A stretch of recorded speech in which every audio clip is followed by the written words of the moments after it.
Hello, welcome to law excellence. ఇవాల్టి వీడియోలో మనం ఈనాడు, సాక్షి మరియు నమస్తే తెలంగాణ పేపర్స్లోని ఇంపార్టెంట్ కరెంట్ అఫైర్స్ గురించి డిస్కస్ చేసుకుందాం.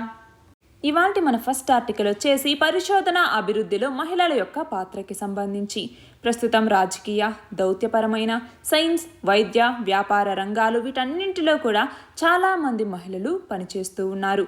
ఇంజనీరింగ్, శాస్త్ర సాంకేతిక పరిశోధన లాంటి రంగాల్లో కూడా ఇప్పుడు మహిళలు చాలా ఎక్కువ శాతంలోనే ఉంటూ ఉన్నారు. మనం చూస్తే రక్షణ పరిశోధన అభివృద్ధి సంస్థ DRDO, భారత అంతరిక్ష పరిశోధన సంస్థ ఇస్రో, బాబా అణుశక్తి పరిశోధనా కేంద్రం బార్క్, అలాగే భారతీయ శాస్త్రీయ పారిశ్రామిక పరిశోధన మండలి CSIR, కేంద్ర ప్రభుత్వ శాస్త్ర సాంకేతిక విభాగం DST, అలాగే బయోటెక్నాలజీ విభాగం DBT, అలాగే ఇతర సంస్థల్లో కూడా మహిళల భాగస్వామ్యం అనేది క్రమంగా పెరుగుతూ వస్తోంది. DRDOలో ఒకప్పుడు మహిళా శాస్త్రవేత్తల సంఖ్య 2 లేదా 3% మించి ఉండేది కాదు. అయితే ఇప్పుడు క్రమంగా అది 15.8% పెరిగింది. అలాగే DRDO సాంకేతిక క్యాడర్లో 11.7% మహిళలే ఉన్నారు. అంతేకాకుండా పాలనా సంబంధిత ఇతర విభాగాల్లోకి వచ్చేసరికి 22.7% మేర ఉన్నారు. అయితే ప్రస్తుతం DRDOలో క్షిపణి కార్యక్రమం మొదలు ఫైటర్ విమానాల ప్రాజెక్టుల వరకు, ఎలక్ట్రానిక్స్ డిజైన్ నుంచి ఎంబెడెడ్ సాఫ్ట్వేర్ డిజైన్ వరకు, క్వాలిటీ ఇంజనీర్లు మొదలుకొని కార్పొరేట్ మేనేజర్ల వరకు కూడా మహిళలు కీలక స్థానాల్ని పోషిస్తూ ఉన్నారు. అంతేకాకుండా ఏదైనా ఒక ఆయుధ వ్యవస్థని రూపొందించాలంటే ఎంతో పరిశోధన అనేది అవసరం. అక్కడి నుంచి అది అభివృద్ధి దశకి చేరుకొని టెస్టింగ్ పూర్తి చేసుకుని ధృవీకరణ పొందాలి. ఆ ఆయుధ వ్యవస్థని యుద్ధ రంగంలో వినియోగించే విభాగం అనేది మదింపు వేయాలి. తర్వాత ఆమోద ముద్ర పొందిన తర్వాత ఆ సాంకేతికతని ఉత్పత్తి కోసం పరిశ్రమలకు బదిలీ చేయాలి. ఇలా ఈ అంచెలన్నీ పూర్తి కావటానికి చాలా సమయం అనేది పడుతుంది. రోజు ఎన్నో గంటల పని ఒత్తిడి అనేది ఉంటుంది. అయితే దేశంలోని మారుమూల ప్రాంతాల్లో పరీక్ష వేదికల వద్దకు వెళ్లి ఆయుధ పరీక్షను నిర్వహించాలి. అలా ఇదంతా పూర్తయ్యేసరికి వారాల తరబడి కుటుంబాలకి దూరంగా ఉండాల్సి వస్తుంది. అలాగే చాలా విభాగాలతో సమన్వయం చేసుకుంటూ ముందుకు వెళ్ళాలి. అన్ని సవాళ్ళని అధిగమించి సైనిక దళాల కోసం మనము స్వదేశీ ఆయుధాలు, పరిజ్ఞానం అభివృద్ధి చేయాలి. అలా క్షిపణుల నుంచి వైమానిక, అంతరిక్ష, జీవశాస్త్ర, ఆయుధ వ్యవస్థల రూపకల్పనలో మహిళలు ముందుకు వెళ్తూ ఉన్నారు. మహిళలు స్వభావరీత్యా విస్తృత సమాచారాన్ని ఓర్పుగా పరిశీలించి పనికొచ్చే అంశాలని గ్రహించి చిన్న వచ్చే అపశృతులు ఏవైతే ఉంటాయో వాటిని కూడా కనిపెట్టగలుగుతారు. డేటా సైన్స్కి ఇది చాలా అవసరమైనటువంటి విషయం. పరిశోధన అభివృద్ధిలో కొన్నిసార్లు ఏదైనా శాస్త్ర సాంకేతిక సమస్య అనేది తలెత్తితే ఆ సమస్య మన యొక్క మేధస్సు మీద నిరంతరం సవాలుగా నిలుస్తూ ఉంటుంది. అలా విభిన్నమైనటువంటి సమాచార శకలాలు పరస్పరం అనుసంధానమయ్యి ఒక పరిష్కారంగా మనకి కనపడాలి. అదే సృజనాత్మకత అనేసి పిలుస్తాము. అలా శారీరకంగాను, మానసికంగా గాను నిత్యం ఒత్తిడికి లోనవుతూ ఉంటూనే ఇటు పిల్లల ఆలనా పాలన చూసుకోవటం, వృత్తిలో సృజనాత్మకత విషయాల్ని సాధించటం, లక్ష్యాన్ని అందుకోవాలనేటటువంటి దృఢ సంకల్పం, ఇవన్నింటితోనూ మహిళలు చాలా ఉదారంగా, అంతేకాకుండా చాలా ధైర్యంగా వ్యవహరిస్తూ ఉన్నారు. అయితే సైన్స్, ఇంజనీరింగ్ రంగాల్లో సవాళ్ళను స్వీకరించాలి అనుకునేటటువంటి, ఆధునిక రక్షణ పరిజ్ఞానంలో రాణించాలి అనేటటువంటి యువతలకి DRDO అనేటటువంటిది ఒక సరైన వేదిక అన్నట్టుగా ఈ రచయిత్రి ఎవరైతే DRDOలో systems and technology analysis wing డైరెక్టర్గా పనిచేస్తూ ఉన్నారో ఈమె చెప్పడం జరిగింది. క్వశ్చన్ చూడండి, గ్లోబల్ జెండర్ గ్యాప్ ఇండెక్స్ని ఎవరు ఇస్తారు? 2021లో భారతదేశ స్థానం ఎంత? ఎవరు ఇస్తారు ఈ ఇండెక్స్ని? వరల్డ్ ఎకనామిక్ ఫోరం అన్నటువంటిది గ్లోబల్ జెండర్ గ్యాప్ ఇండెక్స్ని ఇస్తుంది.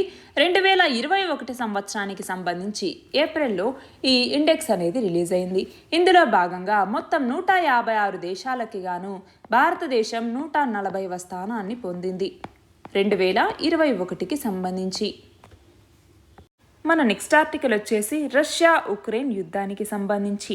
ఇందులో భాగంగా అంతర్జాతీయ పరిశీలకులు ఇది 21వ శతాబ్దపు అతిపెద్ద వలసల సంక్షోభం అన్నట్టుగా చెప్తూ ఉన్నారు. గత నెలలో రష్యా దాడి మొదలు పెట్టాక ఇప్పటిదాకా ఉక్రెయిన్ నుంచి సుమారు 10 లక్షల మంది శరణార్థులుగా వేరే దేశాలకు వెళ్లారు అన్నట్టుగా ఐక్యరాజ్య సమితి గణాంకాలు చెప్తూ ఉన్నాయి. బాధితులని ఐరోపా దేశాలు ఉదార స్వభావంతో స్వాగతిస్తూ ఉన్నారు. వాటికి కనీస వసతి సౌకర్యాలు కల్పించటం లాంటివి చేస్తూ ఉన్నారు. అయితే శరణార్థులకి ఆశ్రయం కల్పించాల్సిందిగా ఐక్యరాజ్య సమితితో పాటుగా అమెరికా నుంచి ఐరోపా దేశాలకి విజ్ఞప్తులనేవి వస్తూ ఉన్నాయి. తూర్పు ఐరోపా దేశాల సరిహద్దుల్లోకి ప్రజలు లక్షల సంఖ్యలో చేరుతూ ఉన్నారు. దాంతో కిలోమీటర్ల కొద్దీ వాహనాలు అనేవి నిలిచిపోయాయి. పోలాండ్, రొమేనియా, హంగేరీ, స్లోవేకియా, మాల్దోవా లాంటి ఇతర దేశాల్లోకి ప్రవేశించటానికి దాదాపు 30 నుంచి 60 గంటల పాటు వాళ్ళు నిరీక్షించాల్సి వస్తోంది. గతంలో అయితే సిరియా, ఆఫ్ఘనిస్తాన్ వలసదారులతో మాకు ముప్పు ఉంది అనేసి వ్యతిరేకించినటువంటి హంగేరీ కూడా ఇప్పుడు మనసు మార్చుకొని ఉక్రెయిన్ పౌరుల ఆతిథ్యానికి ఏర్పాట్లు చేస్తూ ఉన్నారు. అలాగే ఆస్ట్రియా ఛాన్సలర్ కూడా అవసరమైతే శరణార్థులకి రక్షణ కల్పిస్తాము అన్నట్టుగా చెప్పటం జరిగింది. అంతేకాకుండా బ్రిటన్ ప్రధాని బోరిస్ జాన్సన్ కూడా ఉక్రెయిన్ వాసులు తమ దేశంలో చట్టబద్ధంగా నివసిస్తున్నటువంటి కుటుంబ సభ్యులు, రక్త సంబంధీకుల వద్దకి రావచ్చు అంటూ ఆహ్వానం పలికారు. 2 లక్షల మందికి ఆశ్రయం ఇస్తాము అన్నట్టుగా చెప్పటం జరిగింది. అలాగే శరణార్థుల పిల్లల్ని స్థానిక విద్యా సంస్థల్లో చేర్పించడానికి హామీ ఇవ్వటంతో పాటుగా ఆహార ఖర్చులకి సహాయం చేస్తూ రొమేనియా, హంగేరీ ఇవన్నీ కూడా మంచి మనసును చాటుకుంటూ ఉన్నాయి. అలాగే చెక్ రిపబ్లిక్ కూడా తమ దేశ సరిహద్దుల్లో వీసా తనిఖీ నిబంధనల్ని సరళీకృతం చేసింది. అలా తమని యూరోపియన్ యూనియన్లో చేర్చుకోవాలి అంటూ ఉక్రెయిన్ అధ్యక్షుడు జెలెన్స్కీ చేసినటువంటి అభ్యర్థనని యూరోపియన్ యూనియన్ స్వాగతించింది. అందులో భాగంగా జెన్షన్ వీసా విధానంలో కూడా మార్పులు అమల్లోకి వచ్చాయి. చాలా భాగం ఐరోపా దేశాలు నాటోలో భాగస్వాములుగా ఉండటం, ఉక్రెయిన్కి నాటోలో సభ్యత్వం ఇవ్వాలి అన్నటువంటి అంశం ఇవి ఈ యుద్ధానికి మూల కారణంగా నిలుస్తూ ఉన్నాయి. అయితే సహాయక చర్యల్లో మాత్రం వీటిలో ఐక్యత అనేది కనపడుతూ ఉంది.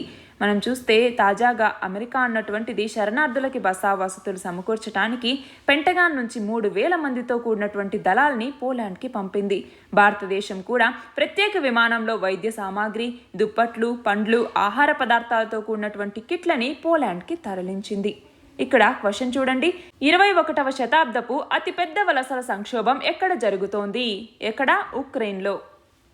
మన నెక్స్ట్ ఆర్టికల్ వచ్చేసి ఏదైతే రష్యా వైమానిక దాడుల్ని ఉక్రెయిన్ మీద జరుపుతోందో ఆ వైమానిక దాడుల నుంచి తమ ప్రజల్ని కాపాడటం కోసం నో ఫ్లై జోన్ అంటే నిషిద్ధ గగనతలం దాన్ని విధించాలి అన్నట్టుగా ఉక్రెయిన్ అధ్యక్షుడు జెలెన్స్కీ చేస్తున్నటువంటి విజ్ఞప్తులు ఏవైతే మిగిలిన దేశాలకు ఉన్నాయో అవి పాటించటం కోసం మాత్రం అంటే నాటోకి వచ్చేసరికి మేము చెయ్యము అన్నట్టుగా చెప్పడం జరిగింది.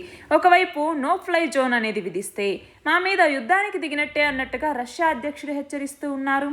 అయితే ఉక్రెయిన్ మీద నిషిద్ధ గగనతలాన్ని అమలు చేయటం ఎంతవరకు సాధ్యమవుతుంది? దానివల్ల వచ్చేటటువంటి పరిణామాలేంటి? ఇక్కడ క్వశ్చన్ కూడా అదే. చూడండి, నో ఫ్లై జోన్ అనగానేమి గతంలో ఎక్కడైనా దీనిని విధించారా? నో ఫ్లై జోన్ అంటే ఏంటి? ఒక నిర్దిష్ట ప్రాంతంలోని గగనతలంలోకి కొన్ని రకాల విమానాల యొక్క ప్రవేశాన్ని నిషేధించేందుకు నో ఫ్లై జోన్ నిబంధనల్ని విధిస్తూ ఉంటారు.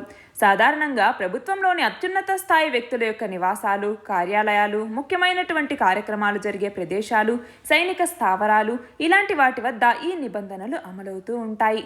ఆ ప్రాంతాల మీద వైమానిక దాడులు లేదా నిఘా కార్యకలాపాలని అడ్డుకోవటం అన్నటువంటిది ఈ నో ఫ్లై జోన్ యొక్క ముఖ్య ఉద్దేశం. అయితే ఏ దేశమైనా కూడా ఈ ఫలానా ప్రాంతాన్ని నిషిద్ధ గగనతలంగా ప్రకటించి సైలెంట్గా ఉండిపోవటం కుదరదు. దాని అమలుకు సంబంధించి ఆయుధ వ్యవస్థల్ని కూడా మోహరించాల్సి ఉంటుంది. అయితే ఉక్రెయిన్లో నో ఫ్లై జోన్ని అమలు చేయాలి అంటే నాటో దేశాలు వందల సంఖ్యలో ఫైటర్ జెట్లని, ముందస్తు హెచ్చరిక వ్యవస్థ దాన్నే అవాక్స్ అంటాము, అవాక్స్ విమానాల్ని, గాల్లో ఇంధనం నింపే ట్యాంకర్ విమానాలు, రాడార్లు ఇవన్నీ కూడా అవసరం. వీటికి తోడుగా భారీగా ఇంధన కేంద్రాలు, విమాన నిర్వహణ వసతులు వీటన్నింటినీ ఏర్పాటు చేయాలి. వేల సంఖ్యలో సిబ్బందిని వినియోగించాల్సి ఉంటుంది. అయితే ఈ నిషిద్ధ గగనతలం చుట్టూ ఈ యుద్ధ విమానాలు గనక గస్తీ తిరుగుతూ ఉండాలి. ఆ ప్రాంతంలో చొరబడే విమానాలు ఏవైతే ఉంటాయో వాటిని క్షిపణులతో కూల్చేయాలి.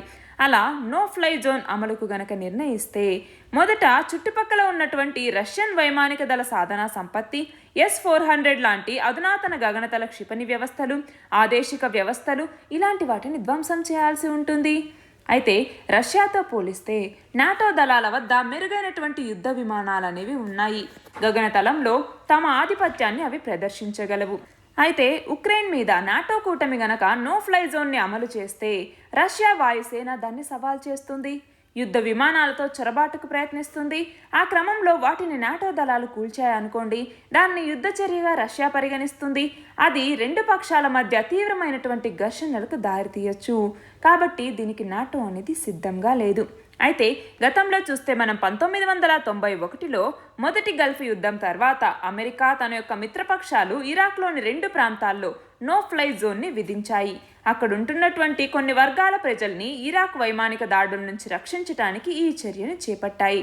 అలాగే 1992లో బాల్కన్లో పోరు జరుగుతున్నటువంటి సమయంలో బోస్నియా గగనతలంలోకి అనుమతి లేనటువంటి సైనిక విమానాల రాకపోకల్ని నిషేధిస్తూ ఐక్యరాజ్య సమితి తీర్మానం చేసింది. దాన్ని నాటో దళాలు అమలు చేశాయి. తర్వాత 2011లో ఐక్యరాజ్య సమితి భద్రతా మండలి లిబియా అన్నటువంటి ప్రదేశంలో నో ఫ్లై జోన్ని విధించింది. మనం చూస్తే గడాఫీ దళాలు పౌరుల మీద దాడి చేయకుండా చూడటం దీని యొక్క ముఖ్య ఉద్దేశం. ఈ నిబంధనల బాధ్యత అమలుని కూడా నాటో అనేది చేపట్టింది. కానీ ఇప్పుడు ఉక్రెయిన్కి సంబంధించి ఈ నో ఫ్లై జోన్ అమలుని నాటో అనేది చేపడుతుందా లేదా అన్నటువంటిది మనం చూడాల్సిన విషయం. మన నెక్స్ట్ ఆర్టికల్ వచ్చేసి తెలంగాణ యొక్క 2022 అసెంబ్లీ సమావేశాలకి సంబంధించి. ఈ అసెంబ్లీ సమావేశాల్లో గవర్నర్ ప్రసంగం లేకుండానే డైరెక్ట్గా మేము బడ్జెట్నే తీసుకొస్తాము అన్నట్టుగా తెలంగాణ ప్రభుత్వం ప్రకటించింది. ఈ నేపథ్యంలో ఇక్కడ తెలంగాణ గవర్నర్ ఎవరైతే ఉన్నారో తమిళసై సౌందరరాజన్ ఈ సమావేశాలకి సంబంధించి ఇది సాంప్రదాయం ఏదైతే వస్తుందో అలాంటి సాంప్రదాయాన్ని వీళ్ళు పాటించట్లేదు అన్నట్టుగా చెప్పడం జరిగింది. 5 నెలల విరామం తర్వాత శాసనసభ బడ్జెట్ అనేది నిర్వహిస్తూ ఉంటే ఆ సమావేశాలకి ఇంతకుముందు సమావేశాలకు కొనసాగింపుగా అని చెప్పాల్సినటువంటి అవసరం ఏంటి? అలాగే సాంప్రదాయంగా వస్తున్నటువంటి గవర్నర్ ప్రసంగాన్ని తొలగించటం ఏంటి అన్నట్టుగా ఈమె అసంతృప్తిని వ్యక్తం చేయటం జరిగింది. నార్మల్గా అయితే ఆర్థిక బిల్లుని తన ఆమోదానికి పంపిన సమయంలో గవర్నర్ ప్రసంగం అనేది ఉంటుంది అన్నట్టుగా చెప్పి ఆ తర్వాత వివరణలో గవర్నర్ ప్రసంగం లేదు అనేసి చెప్పారనమాట. దానికి సంబంధించే ఇక్కడ ఆర్టికల్. క్వశ్చన్ చూడండి. గవర్నర్ చేసే ప్రసంగం లేకుండానే 2022 అసెంబ్లీ బడ్జెట్ ప్రారంభించాలని ఏ రాష్ట్ర ప్రభుత్వం నిర్ణయించింది? ఏ రాష్ట్రం? తెలంగాణ రాష్ట్రం. మన నెక్స్ట్ ఆర్టికల్ వచ్చేసి భారత నౌకాదళం సముద్రం నుంచి భూమిపైకి అత్యంత ఖచ్చితత్వంతో లక్ష్యాన్ని ఢీకొట్టేటటువంటి ఈ బ్రహ్మోస్ సూపర్సోనిక్ క్రూయిజ్ మిసైల్ ప్రయోగాన్ని విజయవంతం చేసింది. అరేబియా సముద్ర జలాల్లో INS చెన్నై యుద్ధ నౌక నుంచి ఈ బ్రహ్మోస్ సూపర్సోనిక్ క్రూయిజ్ మిసైల్ని ప్రయోగించటం జరిగింది. మన దేశ రక్షణ ఆయుధాల్లో ఇది కీలకంగా మారబోతోంది అన్నట్టుగా నౌకాదళం పేర్కొంది. ఇక్కడ క్వశ్చన్ చూడండి. బ్రహ్మోస్ సూపర్సోనిక్ క్రూయిజ్ మిసైల్ని ఏ యుద్ధ నౌక నుంచి విజయవంతంగా ప్రయోగించారు? ఏ యుద్ధ నౌక? INS చెన్నై నుంచి విజయవంతంగా ప్రయోగించటం జరిగింది. మన నెక్స్ట్ ఆర్టికల్ వచ్చేసి చైనా తన యొక్క సాయుధ బలగాల కోసం బడ్జెట్ కేటాయింపులు అనేది పెంచింది. గత ఏడాదితో పోలిస్తే 7.1% ఎక్కువగా $230 బిలియన్ డిఫెన్స్ బడ్జెట్ని పెంచింది. భారతదేశం తన యొక్క రక్షణ అవసరాలకు కేటాయిస్తున్నటువంటి బడ్జెట్ మొత్తంతో పోలిస్తే ఈ బడ్జెట్ అన్నటువంటిది దాదాపు 3 రెట్లు ఎక్కువగా ఉంది. 2022 ఆర్థిక సంవత్సరానికి సంబంధించి 1.45 ట్రిలియన్ యువాన్ల రక్షణ బడ్జెట్ ముసాయిదా ప్రతిపాదనని సిద్ధం చేశారు. అయితే ఇండో పసిఫిక్ ప్రాంతంలో తమ ప్రాబల్యాన్ని కొనసాగించటం కోసం చైనా ఇలా తన రక్షణ బడ్జెట్ని ప్రతి ఏటా పెంచుకుంటూ పోతూ ఉంది. చైనా పీపుల్స్ లిబరేషన్ ఆర్మీని మరింత పటిష్టపరిచేందుకు చైనా యొక్క సమగ్రత, సార్వభౌమత్వం, దేశ ప్రయోజనాలు, రక్షణ వీటన్నింటినీ దృష్టిలో పెట్టుకునే మేము ఈ రక్షణ బడ్జెట్ని పెంచాము అన్నట్టుగా ముసాయిదా పత్రాల్లో పేర్కొన్నారు. మనం చూస్తే 2017లో చైనా మొత్తం సాయుధ బలగాల సంఖ్యని 23 లక్షల నుంచి 20 లక్షలకి కుదించింది. ఇక్కడ క్వశ్చన్ చూడండి. చైనా గత ఏడాదితో పోలిస్తే ఎంత శాతం ఎక్కువగా తన డిఫెన్స్ బడ్జెట్ని పెంచింది? ఎంత శాతం? 7.1%. మన నెక్స్ట్ ఆర్టికల్ వచ్చేసి ఉక్రెయిన్ మీద రష్యా దాడి చేస్తోంది అన్నట్టుగా కొన్ని సోషల్ మీడియా సంస్థలు తప్పుడు వార్తల్ని ప్రచారం చేస్తున్నాయి అన్నటువంటి ఉద్దేశంతో రష్యా కొన్ని మీడియా సంస్థల మీద నిషేధాలు జారీ చేసింది. ఇప్పటికే BBC అని, వాయిస్ ఆఫ్ అమెరికా, డుషెవెల్లి, మెడుజా ఇలాంటి సంస్థల్ని నిషేధించినటువంటి రష్యా ఇప్పుడు ఫేస్బుక్ మరియు ట్విట్టర్ని కూడా ఇందులో భాగంగా నిలిపివేయటం జరిగింది. రష్యా మీద తప్పుడు వార్తలు ప్రచారం చేసేటటువంటి సంస్థల మీద క్రిమినల్ కేసులు పెట్టేందుకు వీలు కల్పించేలాగా ఒక చట్టాన్ని కూడా తీసుకురావటం జరిగింది. ఈ చట్టం ప్రకారం ఉక్రెయిన్ యుద్ధం మీద తప్పుడు వార్తలు వ్యాపింపజేస్తే ఇక మీదట 15 సంవత్సరాల జైలు శిక్షను విధించేలాగా ఒక చట్టాన్ని అప్పటికప్పుడు తీసుకురావటం జరిగింది. ఇక్కడ క్వశ్చన్ చూడండి. ఉక్రెయిన్ మీద దాడికి సంబంధించి తప్పుడు ప్రచారం చేస్తున్నాయని రష్యా ఏ మీడియా సంస్థల మీద నిషేధం విధించింది? వేటి మీద? ఫేస్బుక్ అలాగే ట్విట్టర్ వీటి మీద ఇప్పుడు నిషేధం విధించింది. ఆల్రెడీ మనం చూస్తే BBC అనేసి, వాయిస్ ఆఫ్ అమెరికా, డుషెవెల్లి, మెడుజా ఇలాంటి సంస్థల మీద ఆల్రెడీ నిషేధం అనేది ఉంది. ఇవాల్టి మన లాస్ట్ ఆర్టికల్ వచ్చేసి సెంట్రల్ స్టేట్ రిలేషన్కి సంబంధించి. అందులో భాగంగా మన ప్రజాస్వామిక సహకార సమాఖ్యలోకి వచ్చేసరికి గవర్నర్ వ్యవస్థ విధులకి సంబంధించి చాలా కీలక కమిషన్లని ఏర్పాటు చేశారు. కేంద్ర రాష్ట్ర సంబంధాల్ని బలోపేతం చేయటానికి ఇవి చాలా సూచనలు చేశాయి. మనం చూస్తే 1968వ సంవత్సరంలో పాలనా సంస్కరణల కమిషన్ అనేది వచ్చింది. ఆ తర్వాత 1969వ సంవత్సరంలో రాజ్ మన్నార్ కమిషన్ కానీ, 1971లో వచ్చినటువంటి కమిటీ ఆన్ గవర్నెన్స్ కానీ, 1983లో తీసుకొచ్చినటువంటి బెంగళూరులోని నిపుణుల సమావేశం, చివరిగా 1988లో సర్కారియా కమిషన్ వీటన్నింటినీ నియమించారు. అయితే ఈ కమిషన్లన్నీ కూడా అటో ఇటో ఒక అంశంలో మాత్రం ఏకీభవించాయి. అవి ఏంటి అంటే గవర్నర్ రాష్ట్ర రాజధానిలో ఉండేటటువంటి కేంద్ర ప్రభుత్వ ఏజెంట్ అన్నట్టుగా. కేంద్రంలో అధికారంలో ఉన్నటువంటి పార్టీని వ్యతిరేకించే ప్రభుత్వం రాష్ట్రంలో కనుక ఉంటే దాన్ని కూలదోసి దేశాన్ని పరిపాలించే పార్టీ ప్రభుత్వాన్ని అక్కడ వస్తోంది, దానివల్ల దేశంలో సమాఖ్య స్ఫూర్తి అలాగే ప్రజాస్వామ్యాన్ని కేంద్రం ధ్వంసం చేస్తోంది అన్నట్టుగా ఈ కమిషన్లు భావించాయి. రాష్ట్రాల్లో ప్రజాస్వామ్య వ్యవస్థని బలహీనపరుస్తున్నది గవర్నర్లే అన్నట్టుగా ఈ కమిటీలన్నీ కూడా దాదాపు అభివర్ణించాయి. అలా సమాజంలో ఎప్పటికప్పుడు వస్తున్నటువంటి మార్పులకు అనుగుణంగా వ్యవస్థల్ని సమీక్షించుకోవటం మీద మన ప్రజాస్వామ్య చైతన్యం అనేది ఆధారపడి ఉంటుంది. అయితే మన దేశంలో అలాంటి సూత్రం అనేది పనిచేయట్లేదు. దానికి గవర్నర్ వ్యవస్థని ఒక ఉదాహరణగా చెప్తూ ఉంటాము. రాజ్యాంగ సభలోని సభ్యులంతా కూడా అన్ని అంశాల్లాగే దీని మీద కూడా చర్చించారు. అయితే మనం చూస్తే గత కొన్నేళ్లుగా మన దేశంలో గవర్నర్ వ్యవస్థ అనేది అవసరమా, ఒకవేళ ఉంటే ఎందుకు అవసరం, దీని మీద చర్చ అనేది జరుగుతూనే ఉంది. మనం చూస్తే మాజీ ముఖ్యమంత్రి ఎన్టీ రామారావు గవర్నర్ వ్యవస్థని తీవ్రంగా వ్యతిరేకించారు. పశ్చిమ బెంగాల్ ముఖ్యమంత్రి మమతా బెనర్జీ కూడా ఈ గవర్నర్ వ్యవస్థ వల్ల మేము సమస్యలు ఎదుర్కొంటున్నాము అన్నట్టుగా చెప్తూ ఉన్నారు. అలా అన్నమాట. మన దేశానికి గవర్నర్ వ్యవస్థ అవసరమైనప్పటికీ దాని యొక్క నిర్మాణాన్ని సమీక్షించడం కూడా చాలా అవసరం.